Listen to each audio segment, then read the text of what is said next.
Hi everyone, I've got a new flash fiction collection out called Little Splashes, which is written under my pen name and my old name of Amanda Steele.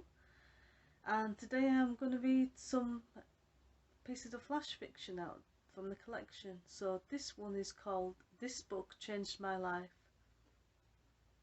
I bought this book to learn how to dance.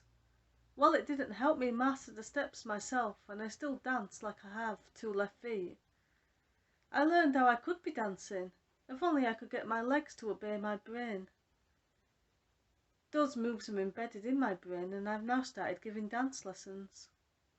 Although I can't show my students what to do, I can bellow out the instructions step by step, and they all dance perfectly. I may be the only dance teacher who can't dance, and I have this book to thank for that, so I give it 5 stars. This one's called Rise of the Robots.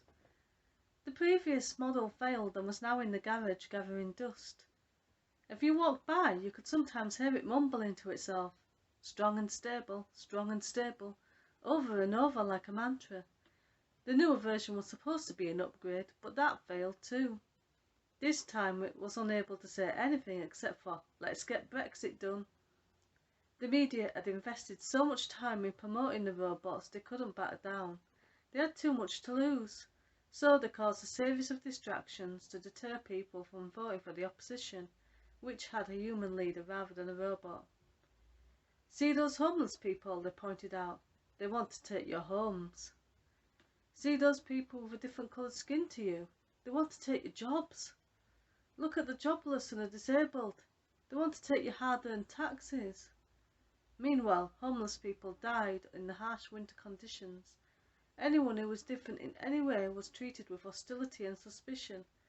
The robots celebrated in the mansions with the best food and drink, even though robots don't actually eat, while everyone else starved. Jobs were cut to save money, working conditions worsened for those who still had jobs. People died from conditions which could have been treated, if only they had the money to pay for it. The rich got richer and paid less tax than the truly hard-working person on full-time hours and minimum wage. Dystopia became reality, and that's how the robots defeated humanity. This is called Dinnertime. She finished the post-mortem and closed the body back up, placing the organs in a box and encasing them in ice. They would go great with a few vegetables, and it's not like he would need them anymore. The next day, arriving for work, she was shocked to see him standing there with his arms outstretched. "My organs," he mouthed the words as he gasped for air. "I ate them last night," she said, backing away. "You were dead." Those were her last words before he lunged at her, tearing into her flesh with his teeth and eating her organs instead. This one is called Behind Locked Doors. I was always going to take the key that Aunt Doris left to me in her will. There was never any doubt, despite having no idea what awaited me in that room. Before I tell you, I need to explain. Doris was a regular attendee at the circus. Whenever a travelling circus was in town, she would be in the front row. She always seemed happier for a week or two afterwards, but then she would look for another circus. Sometimes she travelled hundreds of miles if there were none nearby. I never understood her obsession, particularly as she had an intense phobia of clowns.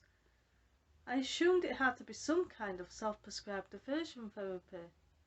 However, the sight of all those dead clowns was not what I expected. I should never have unlocked that door.